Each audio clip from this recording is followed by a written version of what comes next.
is more important than whatever the issue on the table right now is. And almost always when issues come on the table for decision makers, equal opportunity, fairness, making sure there's equality falls backwards. It becomes a slogan, not a reality. And so you don't have the fact that when these decisions are made, the first priority, number one, is it fair to all of our folks? And is it equal for all of our folks? So often, that is not even on the table. And that's an important change. Now, when we talk specifically about changes, sometimes people think changes don't matter. They do. Think of even some small changes that have happened recently. Body cams.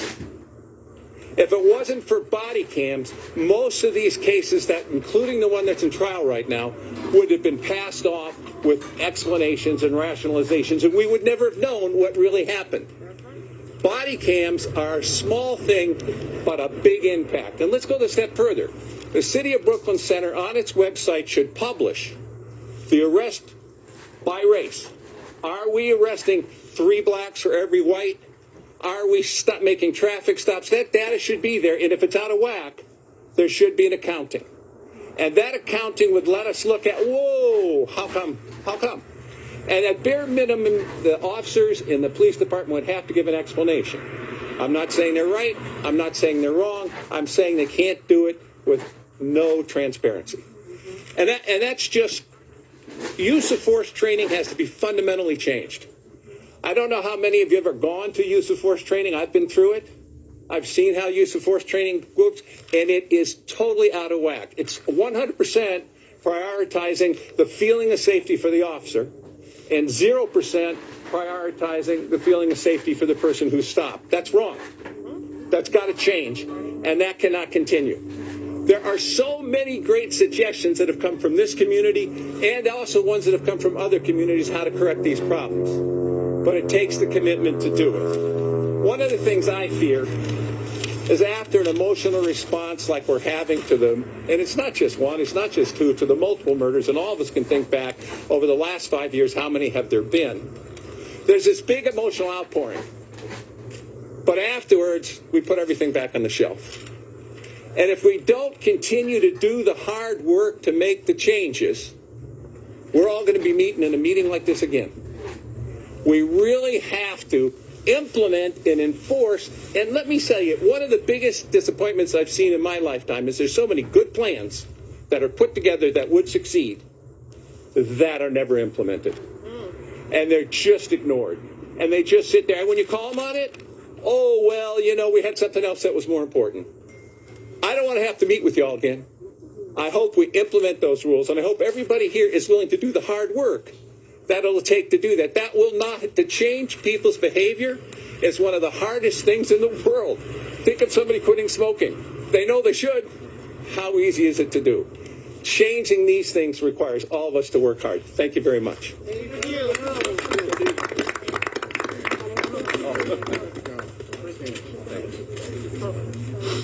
Thank you again, Steve. And this is the exact reason why myself and my husband moved here.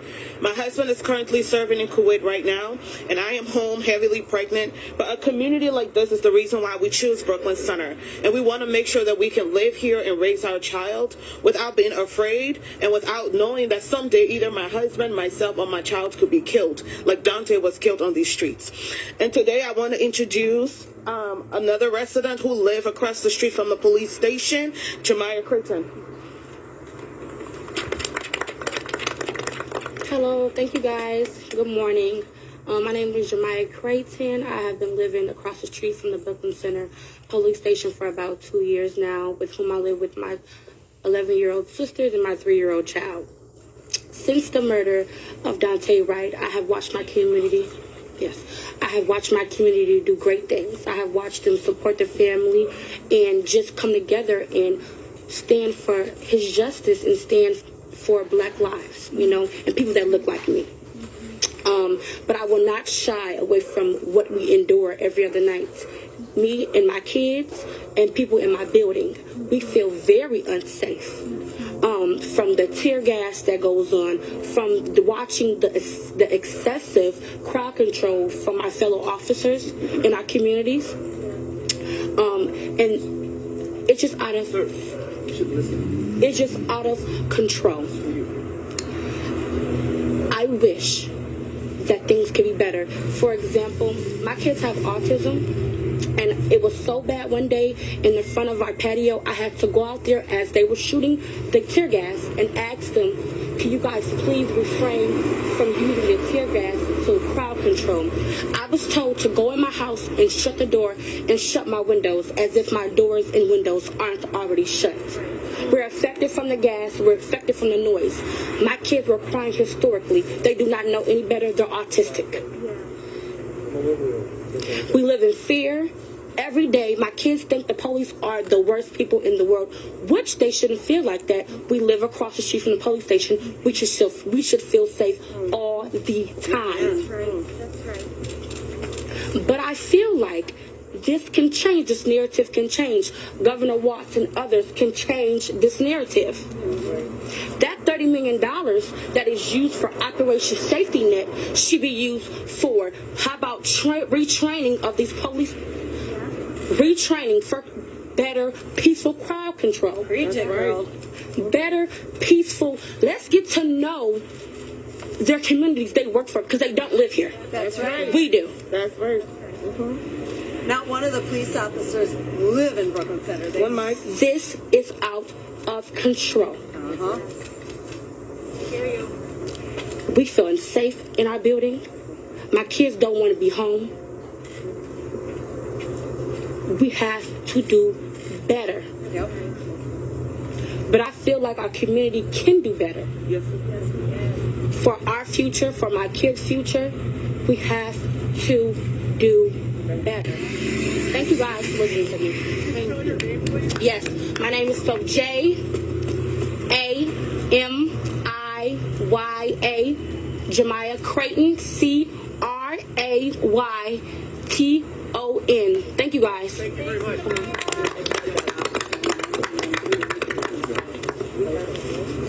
Thank you.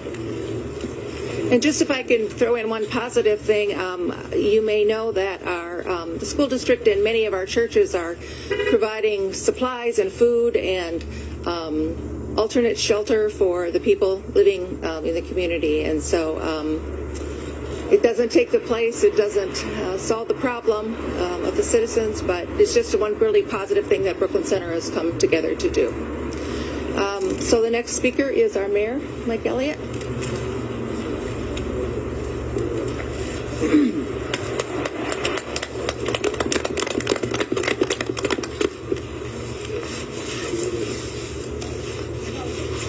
All right, well, good morning, everybody. Good morning. My name is Mike Elliott, M-I-K-E-E-L-L-I-O-T-T. So I'm the mayor of Brooklyn Center, Minnesota. Very happy to be here this morning with community, and I couldn't be more proud of people who are gathered here, and I'm just here to support their voices and to lift their voices up, because quite honestly, they have mobilized in the midst of this tragedy and have really responded in ways that has kept our community together. They have provided food, sustenance. They've provided basic necessities to their fellow community members. They have held hands together and have helped all of us grieve together. I want to just say a quick word about Daunte and his family, because they are the center of what's happened in our community. I've gotten some time to spend with Daunte and his family, and every time I'm in touch with them, I'm just reminded of how much love exists in that family, even in the midst of this tragedy. So Daunte's life mattered. And what community here is saying is that his life is going to continue to matter, because Daunte is such an important part of our community, and we're going to do all that we possibly can, all that is within our power, to make sure that we are implementing the kind of changes that would see that another Daunte life isn't lost. Thank you. I agree with just about everything that's been said here today. As we go forward, we need transformative change. We need accountability. We need transparency. I heard Stephen Cooper talk about making sure data is available in terms of arrests, who's being pulled over, who's being stopped, who's being arrested. We need transparency, because if we don't have transparency and we don't measure what we're doing, we don't know if we're doing better or not. So that's incredibly important. Jemiah spoke earlier, and in many ways, she and others who live next to the Brooklyn Center Police Department have been impacted by this tragedy more than perhaps obviously the only people that have been impacted more are Daunte's family. And they have really suffered through this tragedy. They have had to live through a lot of noise through the night. They've had to live through, having rubber bullets hit their windows. They've had to live through the tear gas seeping in through their windows at night when they've been sleeping, which is why we've always taken the stance, myself and the Brooklyn Center City Council, that we don't believe that tear gas and rubber bullets are appropriate means of dealing with protests and dealing with crowds. Eventually, I think that voice has prevailed, and we have stopped using those measures to respond to protests. And so the last several nights have been rather peaceful. People have gathered, and they continue to gather. And in some cases, law enforcement has not even enforced the curfew and has continued to allow people to protest peacefully. I want to say that this is such a fundamental right in our country. I'm reminded about the march in Selma. And if you all will recall, those people were given dispersal orders by law enforcement, much like we see here in Brooklyn Center. Right. And they were given a certain amount of time to disperse. And they did not disperse. They chose civil disobedience. You remember something called the Boston Tea Party, right? Protest against the government and delivering your grievances is such a fundamental part of what makes our democracy work, that we just have to make sure that we continue to allow those voices to be heard. This is critical as we're moving forward. So I'm not going to take any more time. I just want to thank the community for all the work that you're doing in mobilizing, in helping to keep our community together, in helping us respond in the midst of this tragedy. So thank you all very much. Thank you.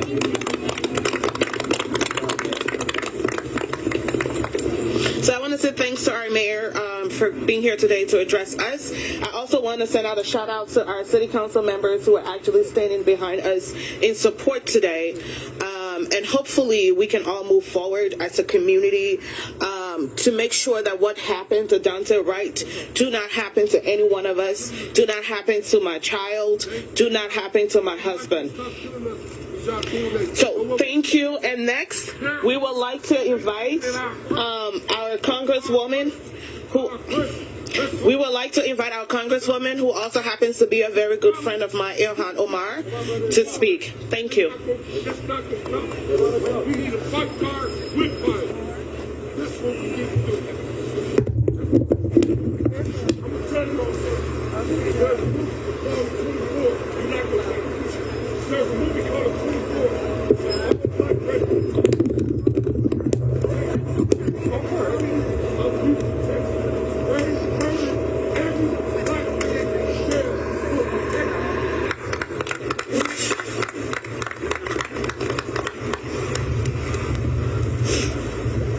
Good morning, everyone. I wanted to pause because those are really raw feelings of how many people in this community feel and in this state and in this country feel. And so I am excited and really honored to be here in solidarity with my constituents community leaders who have gathered here to make sure that in the midst of the commotion, that their voices are being uplifted and being centered as residents of Brooklyn Center. We are here at the site of where Daunte Wright was murdered in the hands of police, what I call state-sanctioned violence. We all know that there is a trial taking place at the neighboring city in my district in Minneapolis.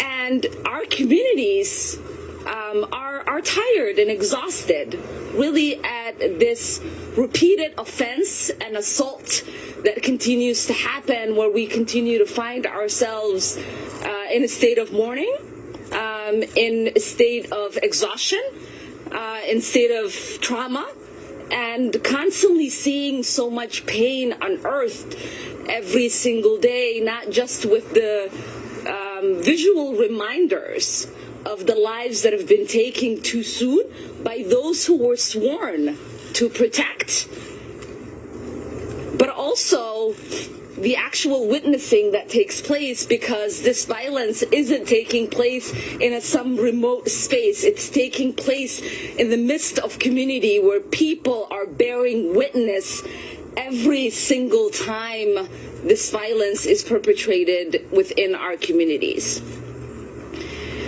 I have had the honor of representing Brooklyn Center in Congress for the last 2 years. And I know, as somebody who grew up in the neighboring city in Minneapolis, that Brooklyn Center really has been, for all of us, an example of how diversity thrives. This is a city where a beautiful fabric, mosaic of beautiful people from all over the world have gathered and created a community where they can all rely on one another and live peacefully together and work in supporting each other as they create a space of stability and survival for so many people who have come here as refugees as well into our state and into this city. And we have seen that example play out in the last week and a half, where people have gathered to collect resources to distribute to community members, where so many of us have called into the residents of the buildings that are by the police precinct doing wellness check-ins, where you are seeing today community members share stories of how they have collectively bonded in the midst of this tragedy, and how their resilience is going to get them through these challenging times. I know that we've been asking for accountability. We've been asking for transparency. We've been asking for transformational change. And I know, to me, that Black Lives Matter is not a hashtag and should never just be a hashtag. When we think about the police state, the police system, and we think about all of the systems of injustice that exist in this country, they are systems that have been created by men, and they are codified in law. And so all of the pain and the hurt and the trauma, not just experiencing by this community, by Minneapolis, by our state, by this nation, are pains and traumas that we can try to create relief for by implementing policies that move us forward. And so our community here in Brooklyn Center, and my district and our state and our country, is asking for us to take a leap of faith to say the current policing system that we have is not doing anything to protect and serve. And so what will it take for us to have a system where we are all protected by? And what does it take for us to have the resources in our communities that would essentially provide the safety that we all need? I am constantly appalled by the fact that it is easy. It is easy for municipalities, for the state, for the federal government to readily come up with resources to police and brutalize people. But when it comes to coming up with resources to provide health care, to provide mental health services, to provide housing, to provide the things that we need for our well-being as a community so that we can thrive, they are put in the back burner. And people oftentimes will say, this is not the time. We don't have the resources. We're not sure how we're going to pay for it. We can't get people on the other side of the aisle to agree. And they are willing to do their press releases, to have their press conferences, to talk about how Black Lives Matter, to talk about racial justice, to talk about equality without actually lifting a finger in creating proposals that actually speak to those words. And so we have a slew of legislation that we've introduced on a federal level, some bills that we've actually passed in the House that are currently sitting in the Senate that move this country forward. And I am tired about people talking about the filibuster. I'm tired about people talking about the narrow margins we have in the Senate. It is time for people to go beyond the press releases, to go beyond the press conferences, and to actually do the right thing in moving our country towards progress.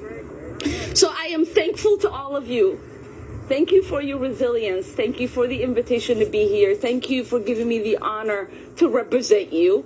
And I know that in this dark moment, we will walk together towards the light. And transformation will happen, and we will not rest until we